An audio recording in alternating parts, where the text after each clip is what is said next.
एक समय की बात है, बादशाह अकबर रात्रि भोजन के बाद सोने के लिए गए।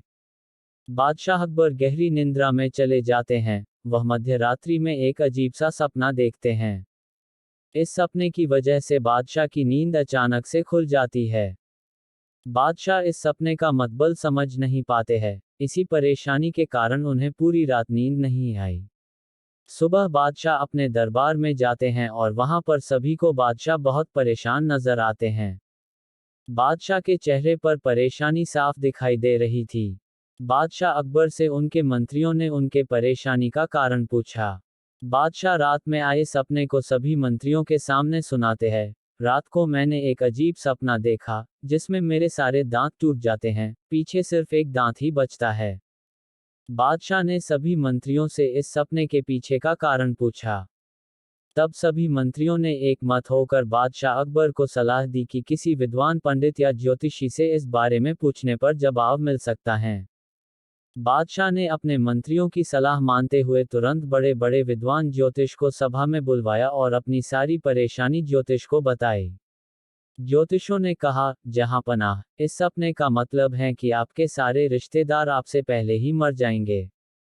ऐसा सुनते ही बादशाह अकबर क्रोधित हो जाते हैं और सभी ज्योतिषों को सभा से चले जाने का आदेश दे देते हैं। बादशाह अकबर ने बीरबल को सभा में आने का आदेश दिया। बादशाह अकबर के आदेशानुसार बीरबल सभा राजदरबार में अपनी उपस्थिति देते हैं। बादशाह अकबर बीरबल से पूछते हैं, बीरबल, इस सपने के विषय में तुम्हारी क्या राय है? कुछ समय सोचने के बाद बीरबल जवाब देते हैं, हुजूर, मेरे अनुसार इस सपने का मतलब तो बहुत ही अच्छा है। आप बेवजह चिंतित हो रहे हैं।